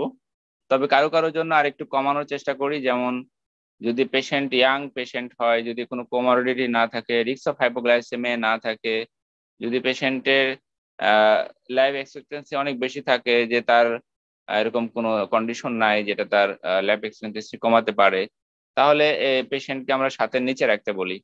আর যদি দেখা যাচ্ছে যে না, তার কোমরবিডিটি আছে, মাল্টিপল কমপ্লিকেশন আছে, older people, risk of hypoglycaemia আছে, তাদের ক্ষেত্রে আমরা এইচবিএনসি 8 8 হলে আমরা স্যাটিসফাইড, 8-এর মধ্যে রাখতে বলি। তাহলে কারোর জন্য 6.5, কারোর জন্য 7, কারোর জন্য 8, সবার জন্য রুলস সেম না। ম্যানেজমেন্টের জন্য কিন্তু অলওয়েজ ইন্ডিভিজুয়ালাইজড, কেউ মেটফর্মিন টলারেট করতে পারবে, কেউ পারবে না। কেউ SGLT2 ইনহিবিটর ওজন কমে স্যাটিসফাইড হবে, কেউ SGLT2 ইনহিবিটরের ওজন কমলে মানে রাগান্বিত হয়ে যাবে যে আমি মনে হয় অসুস্থ হয়ে পড়ছি, আমার এত ওজন কমে গেল কেন। তাহলে পেশেন্টের কন্ডিশন অনুযায়ী প্রিফার করতে হবে, এক একটা পেশেন্টের জন্য এক একটা ড্রাগ আমাকে চুজ করতে হবে। তাহলে কারোর জন্য ওজন বাড়ানো দরকার, কারোর জন্য ওজন কমানো দরকার। যেমন কারোর জন্য ওজন যদি বাড়াতে চাই সালফোনাইল ইউজ করবো, কারোর ওজন কমাতে চাইলে আমরা SGLT2 ইনহিবিটর ইউজ করবো, কারোর ওজন যদি সেম রাখতে চাই DPP4 ইনহিবিটর ইউজ করবো, বা মেটফরমিন ওজন সেমই রাখে বলা যায়, 2-1 কেজি কমায়, পরবর্তীতে আবার সেটা হয়তো 2-1 কেজি গেইনও করে যখন ডায়াবেটিস ভালো কন্ট্রোল হয়ে যায়। তাহলে আলটিমেটলি পেশেন্ট দেখে দেখে পেশেন্ট অনুযায়ী আমাকে ড্রাগ চুজ করতে হবে, সবার জন্য সেম রুলস না। ডায়াবেটিস ম্যানেজমেন্ট এই জন্য বলা হয় যে অলওয়েজ ইন্ডিভিজুয়ালাইজড এবং পেশেন্ট বেসড ম্যানেজমেন্ট। তাহলে ভ্যারি করে, পেশেন্ট টু পেশেন্ট ভ্যারি করে, এটা আমাকে ওই সময় চিন্তা করে বের করতে হবে। ফাস্টিং আমাকে 4.4 to 7.2 বা 8 পর্যন্ত অ্যালাউড রাখা যেতে পারে। পোস্ট প্রান্ডিয়ালটা আমরা 8 to 10 রাখতে বলি। এভাবে পেশেন্টকে আমরা টার্গেট ফিক্স করে দেই। এর পাশাপাশি তাকে ব্লাড প্রেশার এবং লিপিড প্রোফাইল এগুলো কন্ট্রোল করার জন্য মনিটরিং করতে বলি, এবং আদার কোনো কমপ্লিকেশন হচ্ছে কিনা, কোনো কোমরবিডিটি ডেভেলপ করতেছে কিনা সেগুলো আমাদের ফলো আপে দেখতে হয়। তাহলে বিশেষ করে লিপিড প্রোফাইল আমাদের 6 মাস পর পর করতে হবে, অথবা সেরাম ক্রিয়েটিনিন যেটা সেটা 6 মাস পর পর, লিভার ফাংশন টেস্ট 6 মাস পর পর, 6 মান্থলি এগুলো আমাদের চেক আপ করতে হবে। ইসিজি মনিটরিং যে কোমরবিডিটি গুলো সেটা 6 মান্থলি আমরা পেশেন্টকে চেক আপ করি। আর যদি ভালো কন্ট্রোল থাকে পেশেন্টের ডায়াবেটিস তাহলে 3 মান্থলি সে ফিজিশিয়ানের কাছে ফলো আপ করবে। আর যদি কন্ট্রোল না হয় তাহলে মান্থলি ফলো আপ করবে। আর শুরুর দিকে তো আমি বললাম যে 7 দিন পরেই ফলো আপে আসবে। ইনসুলিন নিলে 3 দিন পরেই ফলো আপে এসে জানাবে যে কি অবস্থা, সেটা দেখে ইনসুলিন ডোজ অ্যাডজাস্ট করতে হয়। তাহলে এগুলো পেশেন্ট কন্ডিশন অনুযায়ী, সিচুয়েশন অনুযায়ী আমাকে ডিসিশন চেঞ্জ করতে হয়। তাহলে প্রেজেন্টেশনের মূল কথা ছিল এগুলোই। এরপরে কোশ্চেন জানার থাকলে, কারো কিছু জিজ্ঞাসা থাকলে সে অনুযায়ী আমরা আলোচনা করব।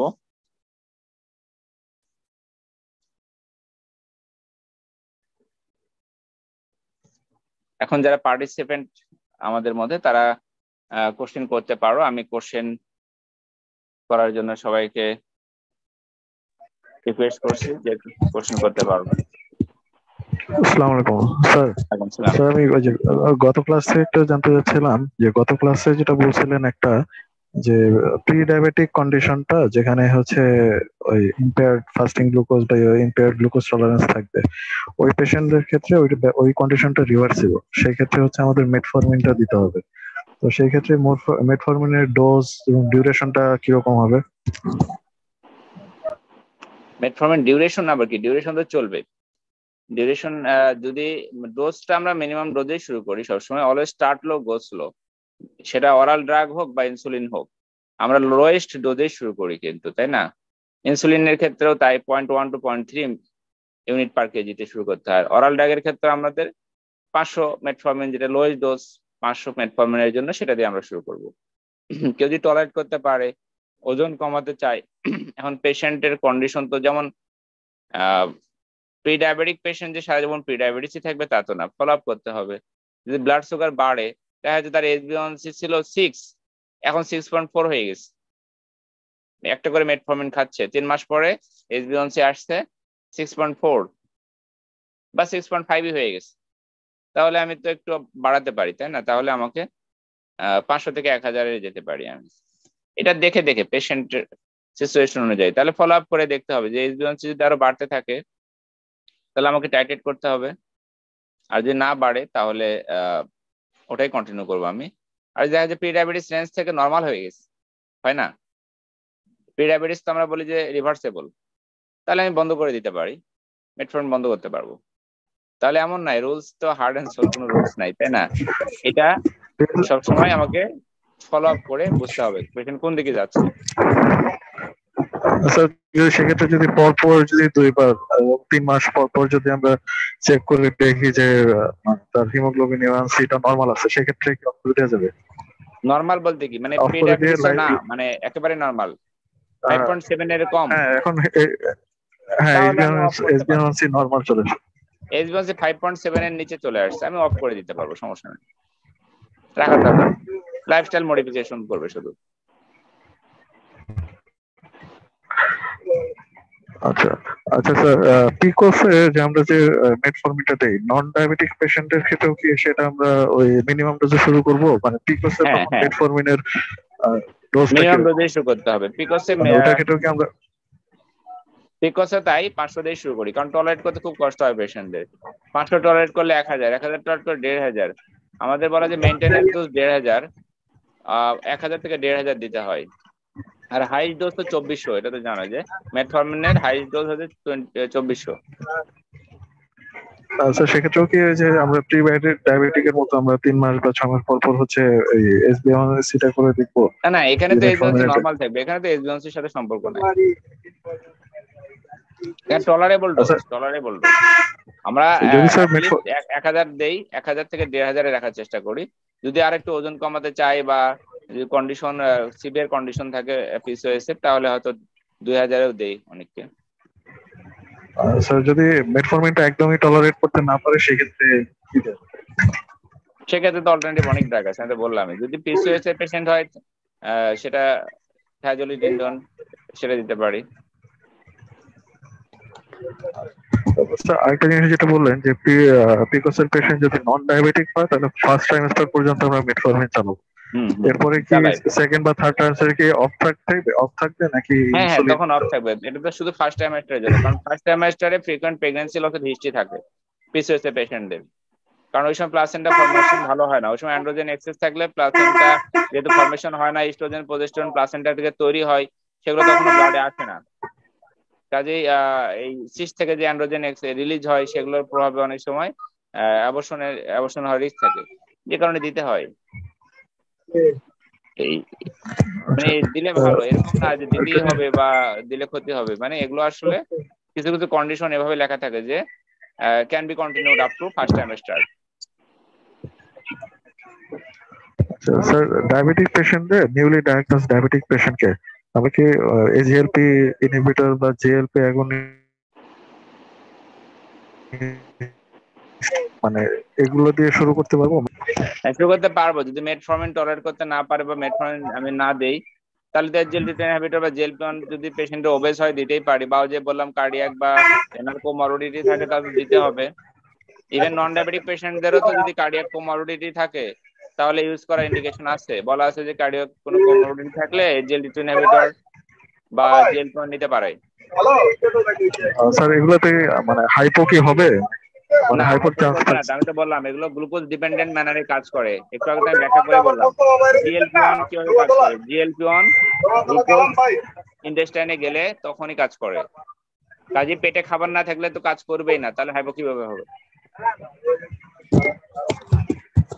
ইউজুয়ালি করে না, স্যার তবে ওবেস নশিয়া ভমিটিং হয়, এটা সমস্যা করে, সিভিয়ার নশিয়া ভমিটিং হতে পারে জিএলপি-1 এ।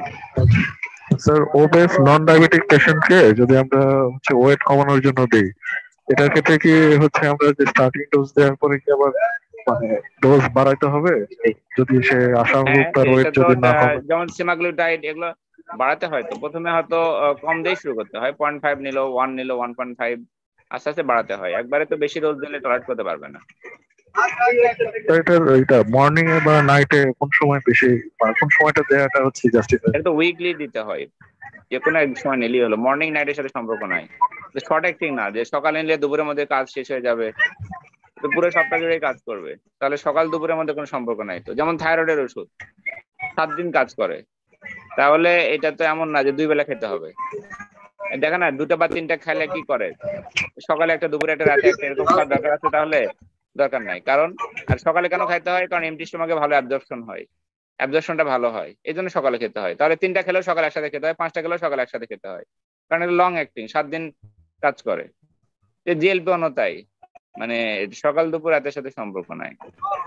তবে রাতে নিল, কারণ হয়তোবা নেওয়ার পরে কিছুটা একটু যে আপসেট হবে, এগুলো তো রাতে ঘুমের মধ্যে টের পাবে না, সেক্ষেত্রে হয়তো রাতে নিল, সেটা প্রিফার, যে যেভাবে প্রিফার করে।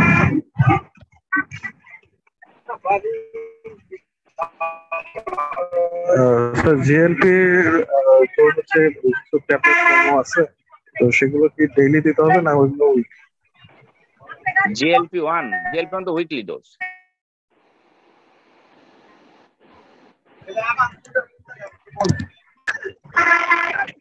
সেমাগ্লুটাইড যেটা ওটা তো ওরা 3, 7 এগুলো কি অর্ডার ফর্ম এখনো আসেনি আমাদের দেশে, আসবে আসবে করতেছে।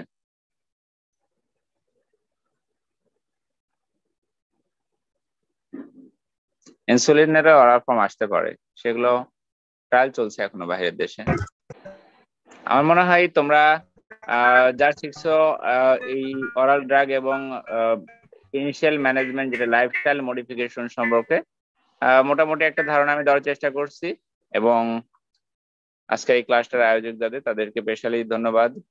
আমার মনে হয় যে ডায়াবেটিস এমন একটা রোগ যেটার ম্যানেজমেন্ট আসলে সবাইকে জানা উচিত, সব ফিজিশিয়ানকে জানা উচিত, সে সার্জন হোক বা গাইনোকোলজিস্ট হোক বা মেডিসিন স্পেশালিস্ট হোক।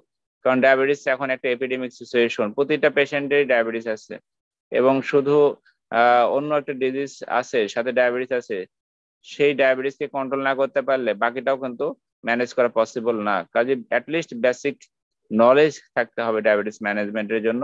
যেগুলো কমপ্লিকেটেড কেস সেগুলো হয়তো আমাদের কাছে রিফার করে দেবে, কিন্তু যেটা বেসিক ম্যানেজমেন্ট সেটা অবশ্যই সবাইকে জানতে হবে।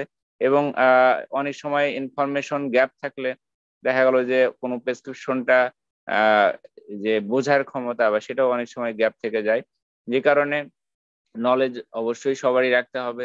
যে যে স্পেশালিটি যাও না কেন, ডায়াবেটিস ম্যানেজমেন্ট প্রপারলি করা শিখতে হবে। এবং এই পেশেন্ট গুলো আসবেই জিপি ম্যানেজমেন্টের ক্ষেত্রে। বাল্ক অফ পেশেন্ট হচ্ছে ডায়াবেটিস পেশেন্ট।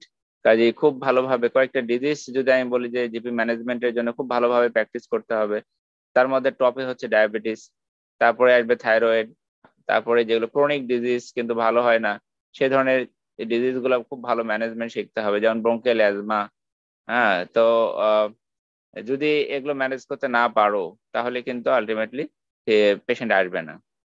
তাহলে সেই ডিজিজ গুলো, যেগুলো ক্রনিক ডিজিজ এবং কমন ডিজিজ এবং কিছু সাইকেট্রি পেশেন্ট ম্যানেজ করে শিখতে হবে, যেগুলো খুব সোমাটোফর্ম ডিজঅর্ডার, সব পেশেন্টের এটা কমন একটা সমস্যা থাকে।